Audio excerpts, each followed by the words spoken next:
Perfect. Good. Would you like to start?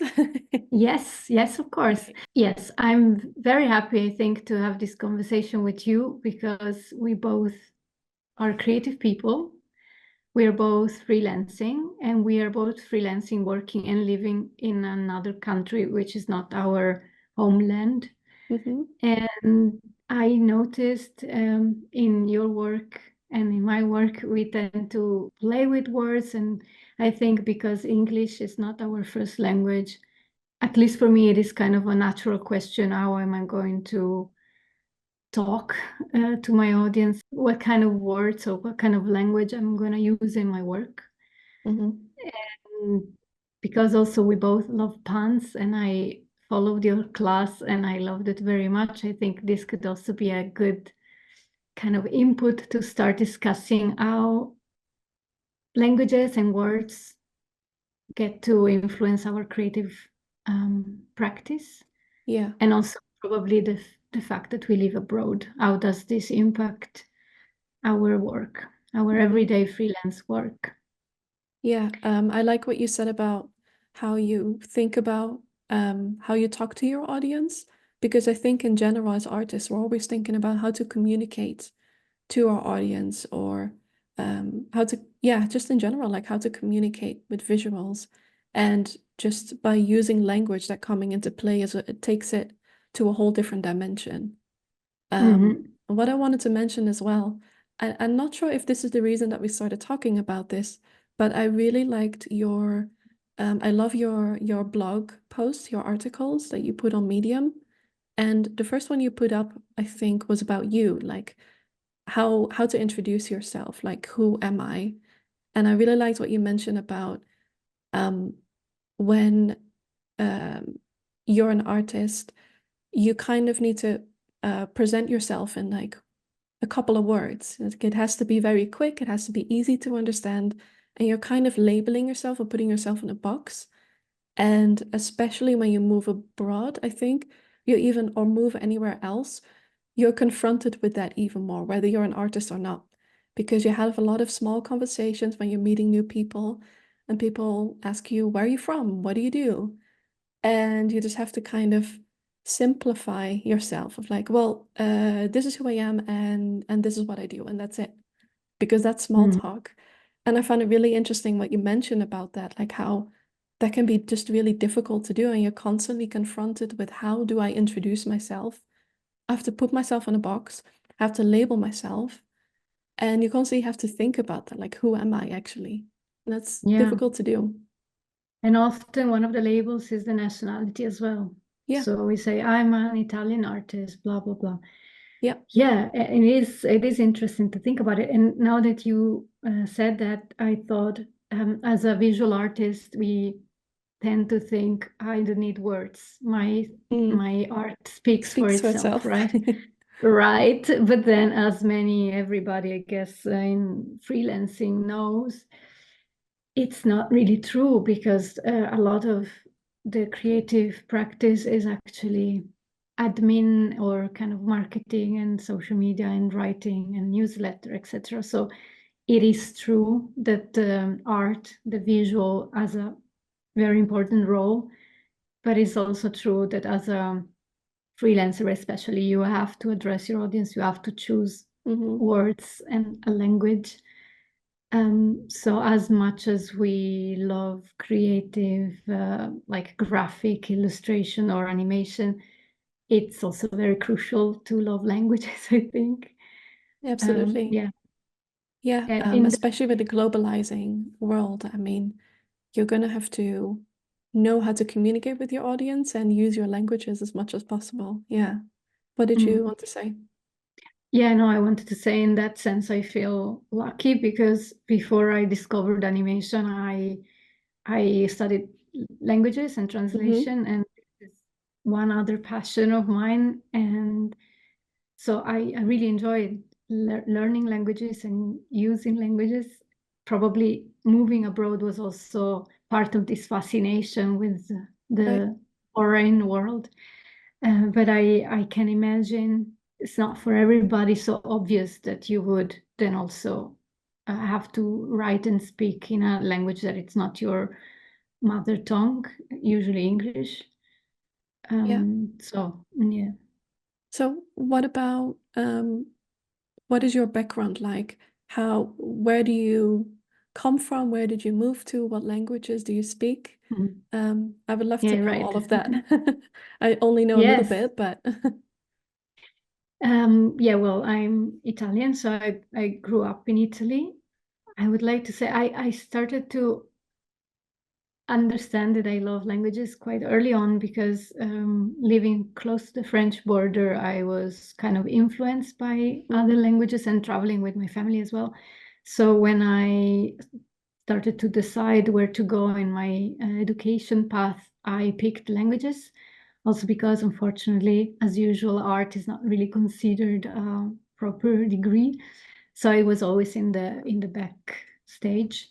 mhm, And after my bachelor in translation, I studied German and Russian and mm, some Scandinavian literatures and languages.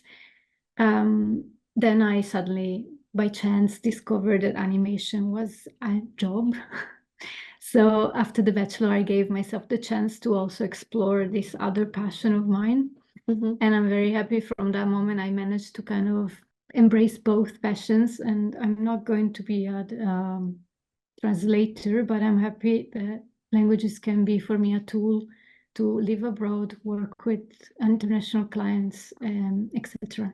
And I yeah, think it's not completely a chance, even if it's quite random, that I ended up in Switzerland, in Zurich, which is a very international city and allows me to speak many languages.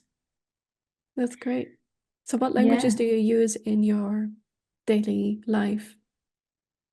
Well, Italian, English, German, some French, some Russian, Wow, in this order. in that order. My next question was going to be, I'm really curious, how do you think that your specifically studying languages influenced your animation work? Like how much did you take of that into the work that you do now? It's quite interesting because when creating an animation, I tend to never use dialogues. Not only because I do believe that animation and graphics can be a international kind of way to talk without needing any words. Also because in animation, especially short films, it kind of disturbs the audience to keep reading the subtitles. Mm-hmm. And so I always tend to not use any words. But this said, I think keeping in mind that it needs to be an universal language, it's important for me to imagine what kind of metaphors or what kind of symbols you can use so that it's Mm, understood by everybody. And I'm saying this, I hope it was not too abstract, because talking with, for example, with my Italian family, we love puns and we grew up with puns constantly. mm-hmm. And every now and then, my mom or my brother, they come up to me and say, "Oh, you should make an animation about this." And it's a pun that only Italian speakers would understand. Mm-hmm. Very often I find this kind of translation level in animation, being able to put into images something that would make sense in different cultures, in with different humors also, because every language has its own humor. Absolutely. It's very culturally defined, I think. Um, Yes. yeah, absolutely. That's, I Mm. think, difficult to translate, just humor in general, because puns and wordplay is part of humor and it's incredibly difficult to translate. Yeah. Yeah, yeah. So I guess in this sense, animation and languages for me are kind of blending a little bit. But other than that, I think for me, languages are more like a practical tool. For example, Yeah. when you apply for film funds, when you send your film to festivals, you need all different Yeah. languages. So how do you think then the languages that you use has opened up doors for you, like in the terms of the kind of work that you're able to do now? yes, even if sometimes I'm not sure. I hope it does help some doors because it gives me a little bit more depth or of understanding in different, as we said before, like cultural humors. But sometimes I also think it's a little limiting because instead of picking one language, I try to make my films kind of universal, right? And it is a good thing, but sometimes, if you try to please everybody, it's very hard. You have to find many compromises, if it makes sense. Yeah, I was thinking that maybe because I do a lot of my illustrations indeed with puns, and I started doing that because I found it, I thought it was funny, and I just love starting with words as my inspiration, and it grew from there. And I feel comfortable in English too, so that just it felt like the humor made sense to me. But it can be difficult to when something maybe when you're trying to reach a bigger audience, it becomes less personal, it becomes less about yourself. And yeah, I thought I would try to make it more understandable, but I'm not sure if I'm explaining it the right way. But it can be then difficult to then get it back to you, I guess, to make it personal again, because then it becomes less about you and more about reaching more people. I think in general, it can be difficult to make your art really personal when you're in a global world, when you're not just trying to reach, one country or one specific place.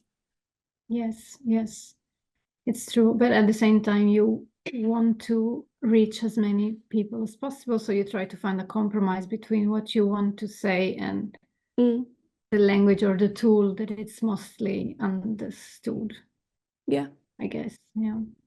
But I wanted to ask you about your background, not only professionally, but also how did you end up in Spain? Yes. Yes. Yeah, right. So I was born and raised in the Netherlands, but I'm half Belgian, but they're neighboring countries. So quite similarly in terms of language, in culture a bit as well. So that made it easier for me to, when I was 18, to move to Belgium and study there. And I started with studying fashion, and that was an international school. So I kind of started with languages there, but I was really interested in that regardless. I was brought up with a lot of languages, or at least studying a little bit of everything. My mom studied lots of languages, was a translator, and a bit of like French and Russian as well, actually, but I don't speak any of it, unfortunately. I just spoke Dutch and that's it. And then learned English later on. Especially for smaller European countries, it's very normal to be, I think, exposed to not just multiple languages, but lots of media from the UK, from the US. And so you just kind of learn naturally because you have to, because your own country is quite small. So there's just a lot of different influences regardless. And then, so I studied fashion and then switched to illustration and graphic design. And then I had the opportunity to do an Erasmus exchange, which is an exchange with a different university in Europe, right? So you go to a different place, you choose your subjects, and if it's it has to be in a similar field, but it can be slightly different. And the idea is to go either for 1 semester or 2 semesters, maximum a year. And my first choice was Madrid. That was a completely random choice. A teacher recommended it to me because of the university, because they had a good art and design department. And I wanted to go somewhere where I had absolutely no knowledge of the place or no expectations. So I could just go in, see how it is, and, come back. That's the idea. And I learned a lot right away. Spanish I'm not great with languages, so I had to pick that up on the way. But I really enjoyed it, and then found an internship and just stuck around basically. And I'm still here 8 years later. So yeah. That's so cool. I also did an Erasmus in Germany, Okay, and nice. many people actually from the Erasmus stay then and they Yeah, start their life there. So it's it's really interesting yeah, that, yeah, it starts with a random choice, but then it becomes your yeah. new home. Yeah. It's an amazing opportunity for students to be able to move and not have it be so risky. If you have the opportunity to do it, it's amazing. A lot of stuff is taken care of, and you're not just thrown into a new place without any help because you're going to university, you know what you're doing. So that's a really great way to be able to move somewhere for a short period of time. Yeah. And then 2 semesters gave me enough time to kind of get used to how things work. I didn't speak the language perfectly, but I could kind of find my way around. And that way I was able to stand on my own 2 feet and find an internship. And after that, I did my master's here in Spanish. And then from there, just took different jobs and started to build a life for myself, basically. Wow, that's impressive. So also the master is in Spanish, not in English Yeah, there. Yeah. completely in Spanish. It was a Yeah. small group of people, and it was for basically art direction. So it was a bit of illustration, graphic design, marketing, Mm. typography, sort of an introduction into different things, but mostly how to organize projects, like how to communicate with a client, how to set that up, how to delegate a team, and that kind of stuff. It was really Mhm. interesting. Yeah, it was good to go into that.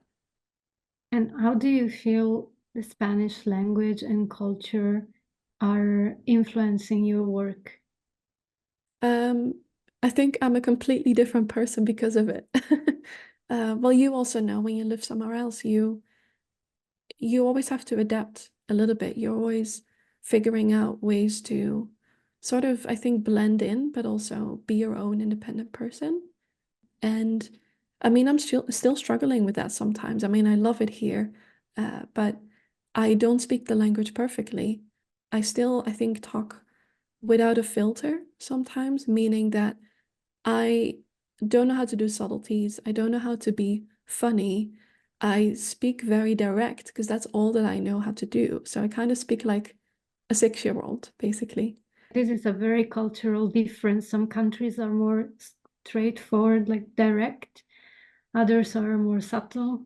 And Yeah. that's it's a difficult skill to master, to understand how to calibrate your speaking in different Yeah, countries. absolutely. And then on top of that, you have a cultural filter, right? I think um, especially between sort of Northern Europe and Southern Europe, there are Mm. a few cultural differences. And even though I love it here, there are just some things that will always make me stand out. And there's just not that much that I can do about it. But that can also be a strength. It has certainly been a strength for me. Last month I started actually a new job. I don't know if I mentioned that. Um, so now I work as a graphic designer and an illustrator for an agency, and they work with NGOs, so nonprofit organizations, social activism campaigns, some of them from the Spanish government, some internationally, and I basically do the design, the illustrations, the brand stuff. Um, but another advantage that I have, or another reason why I was hired, is to also help with copywriting. A lot of Spanish people don't speak English well or struggle with it and feel very insecure about it because culturally they have not been taught that. And I mean, Spain is a big country. There's a lot of culture here. There's less interest or motivation sometimes, or need Mm. to look outside of their own borders for culturally relevant stuff.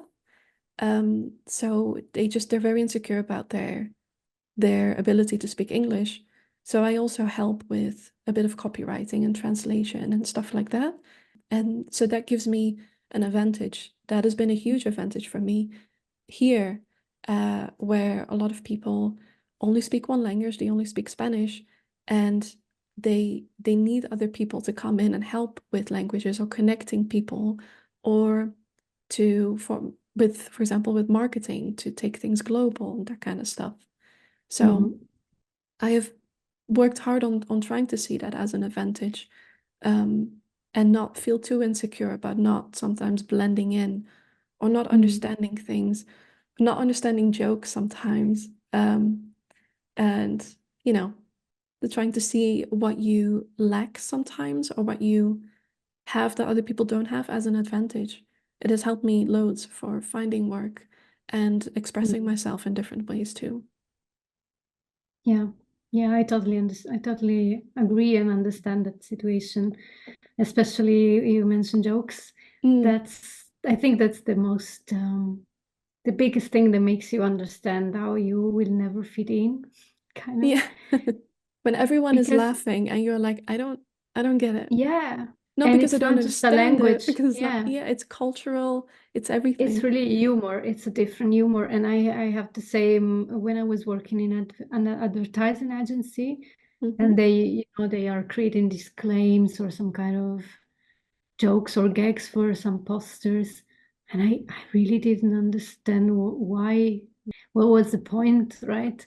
Or now I am in a co-working space, which is mainly, there are many people in there, like we're around 20 people, and many of them, they are cartoonists and illustrators. They make cartoons. Yeah. We eat together every day, and they make a lot of jokes all the time, also, like, I think also puns, like we do, but in Swiss German, and I don't get them. It's very, even if when I ask them, can you explain it to me, it's very hard, I think, at that level. So maybe also for this reason, it's interesting how somehow the English kind of humor is nowadays quite universal and spread, thanks to movies and music, etc. But this local humor, I think it's very difficult to master. Yeah. So we talked a bit about languages, but in terms of like where you live, like Zurich and like Switzerland, how do you think that the place where you live has influenced your work? Not just like your style, your as an artist, Yeah, but also as an animator, as how you work, the kind of stuff that you do. very much. I think it influenced it very much. One reason, like very briefly, the reason is because when I moved here, it was not because of work. I moved around a little bit, and randomly I ended up here, and I ended up liking it, so I stayed. So there is not a huge animation scene in Switzerland in general, but also in Zurich.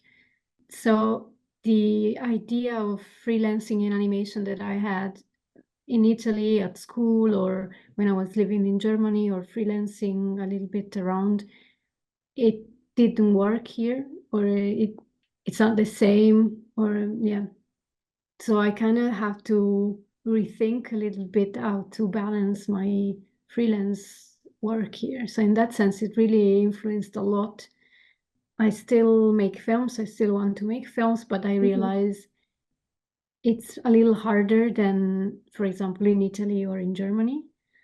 Not only because the cost of living is extremely high, so I need to actually find Swiss clients to survive, but also because it's not such a common thing to do here, to be a full-time animation director. Yeah. So in that sense, yeah, I really had to rethink how to approach freelancing, and probably that's one of the reasons why I ended up also teaching online on Skillshare, trying to find other sources of income that allow me to keep doing my creative work. Yeah. And that's also how we met, right? Skillshare. Yeah, I was completely new to animation, and I found your morphing loops class, which I think was a really good introduction into how animation works, thank you. without making it too complicated. But being at the level of like, oh, okay, I get it now. And I loved doing that class. That was so fun. And Thank you then so much. got into contact, right? So it was really cool. Yeah.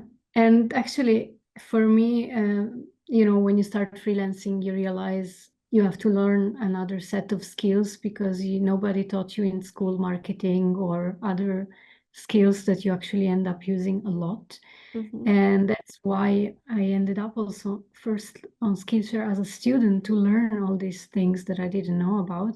Yeah. And sharing my co-working space with other graphic designers, I also realized I knew nothing about graphic design or fonts and lettering as well, composition. And that's also why I ended up on Skillshare following a lot of these classes about text. And here we go again back to the topic of the day, like words, because Hmm. even if say I'm just an animator and I want to make animations, I still have my newsletter to reach out to my clients or followers, for example. And you do need some kind of nice graphics to attract people to have your title.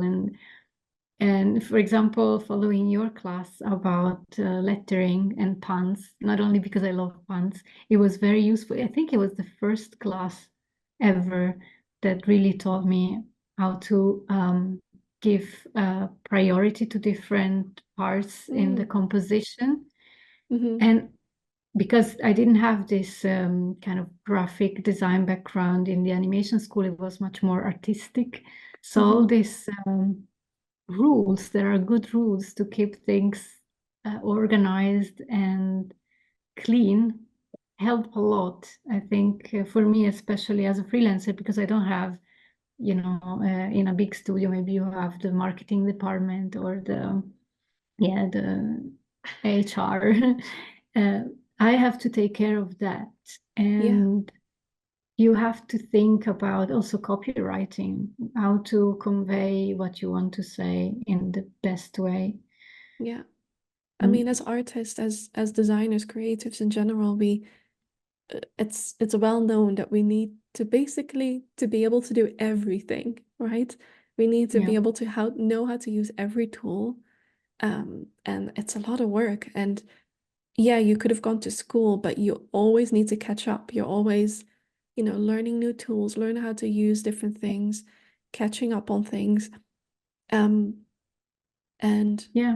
And even more say the moving to same. another country.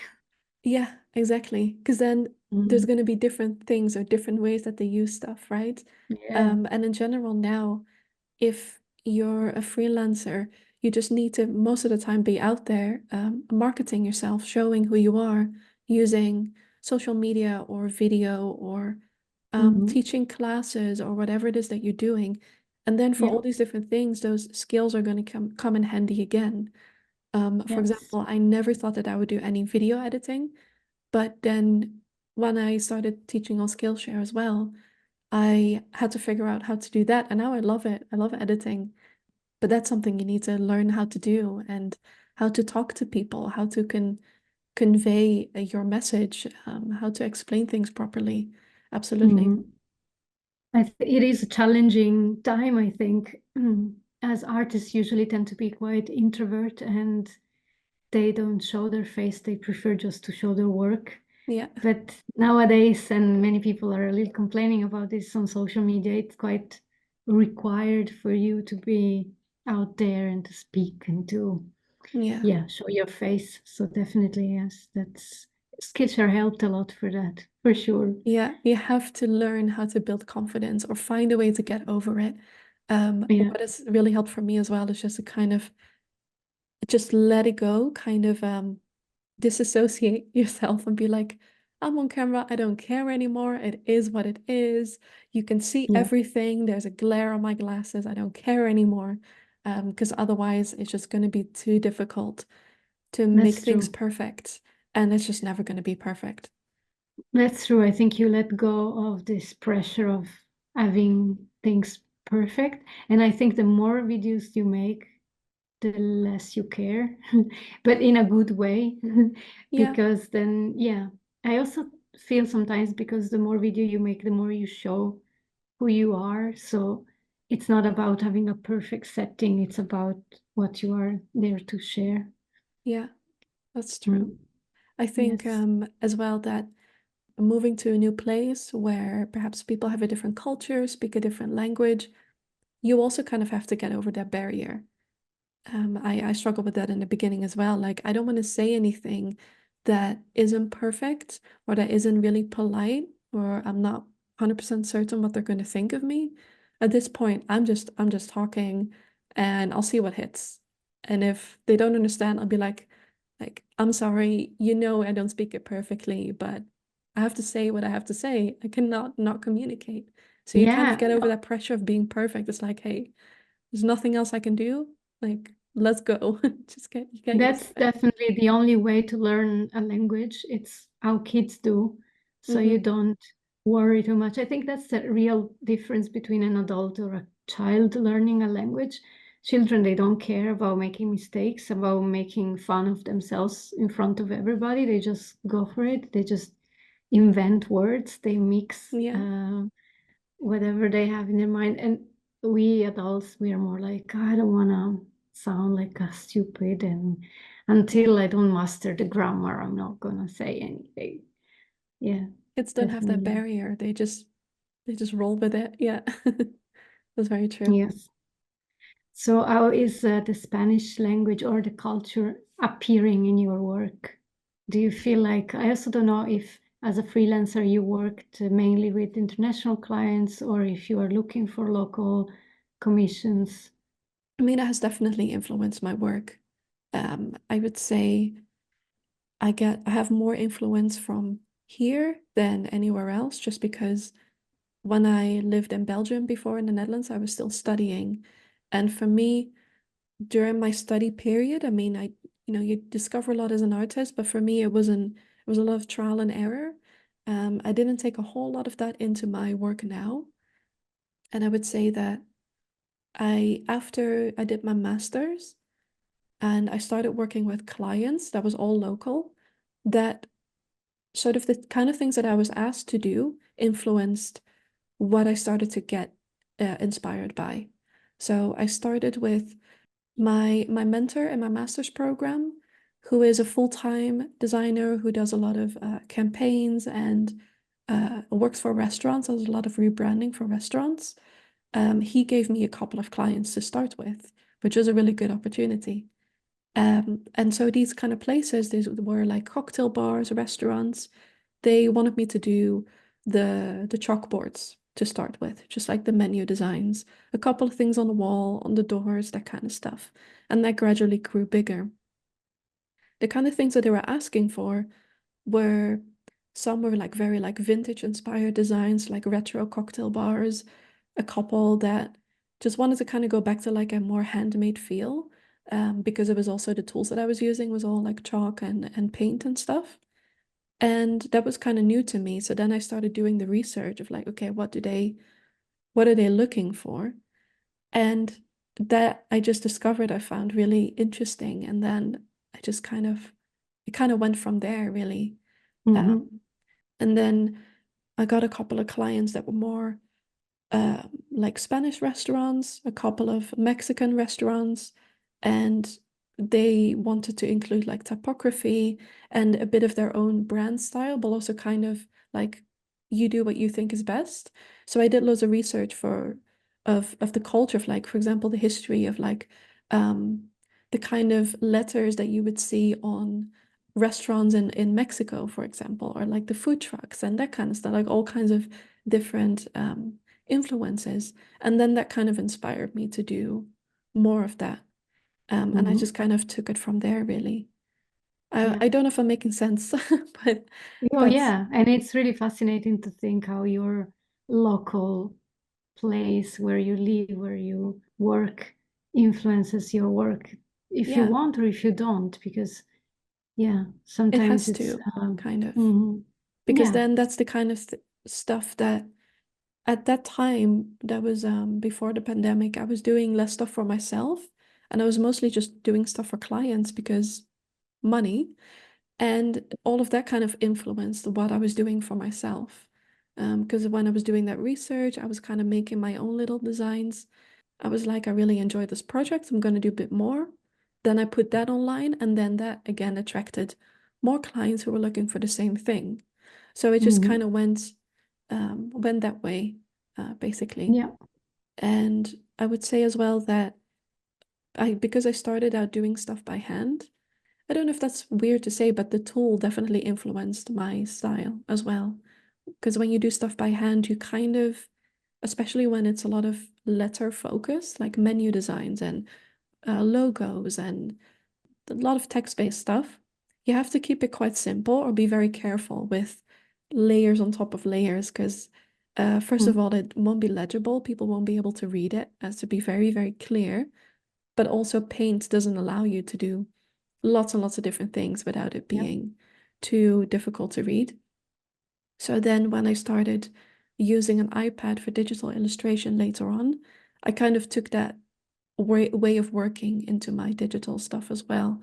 So kind of lots of simplicity, not make it too complicated, lots of text as well into puns and wordplay, because that was for restaurants that worked perfectly as well. Lots of humor, puns, wordplay, and then lots of textures on top of that as well. And I think definitely in Madrid, there's so much handmade, such a handmade made or artisanal culture that it has never really left.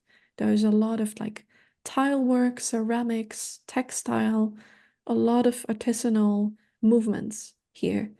And that has definitely inspired me to do more of that as well because that it's just everywhere and I love it. And that's still the case. What about you? Like has that worked out for you? What I learned, and I didn't know before coming to Switzerland, is that there is a specific typography history Mm, and style and yeah, and taste in Switzerland. It's very okay. unique. I don't know Yeah. if you as a graphic designer, you heard of it already. I didn't know before coming to Switzerland. So you can see it everywhere, Mm-hmm. this kind of playing with typography in a way Yeah. that sometimes it's almost weird. Like, I don't have an example right here, but for example, in magazines, they tend to put the typography, like the title, really at the bottom, like almost Yeah. touching the cut of the page, We should which show an sounds, example, I think, because it is really I'm specific. gonna go and look for one because I'm sure I have a bunch. If you study typography or a little bit, if you study design, then you've done that. Um, it's yeah, it's typical. Anyone would recognize it. I was saying that if you, for anyone who has studied graphic design or got a little bit into typography, if you look into the history of typography, then Swiss type is pretty famous. It's very Ah, recognizable. yes. Yeah, you see, you know this. I didn't know this when I arrived here. I mean, I'm not an expert in typography at all, but I do think that sometimes they are extreme in the way, wait, this is still normal, but in the way typography is treated. Yeah, it's And holy, like it's a Bible. Yeah. yeah, no, these are just some magazines that I receive for example, this is from a film festival, Hmm. and they play a lot with typography. Yeah. Uh-huh. I find it very Swiss, but I'm not sure if, I mean, it's influencing me in the sense that I am more interested in it, but because I don't have a background in typography or graphic design, I don't feel competent enough to do anything on my own. Uh-huh. But for sure it brought me to get interested in it and to understand more how these things work. Like Yeah. some are very cool. Like also they use very often like kind of almost like if it's risoprint, but very cool Hmm. locally created. You see, like there is no margin. Yeah. Like really They interesting ways to put information out there, right? To make it visual. yeah, and it's so often very um elegant and clean, but also odd because it doesn't really follow the usual rules. So, for example, in this sense, I think I got inspired by it. But otherwise, because there is not a lot of animation, I feel more like there is space. There is no competition. There is space for me to do something new or to do something that is not common here.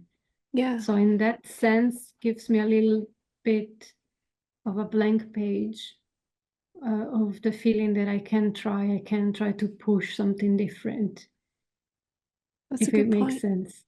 Yeah, Yeah. but I do think, like, I'm thinking out of all the sort of fields or interests you can have in graphic design, typography, especially the kind of typography we just talked about, is the most sort of graphic of all of them, or most pure, maybe, because you're Mm, working with text.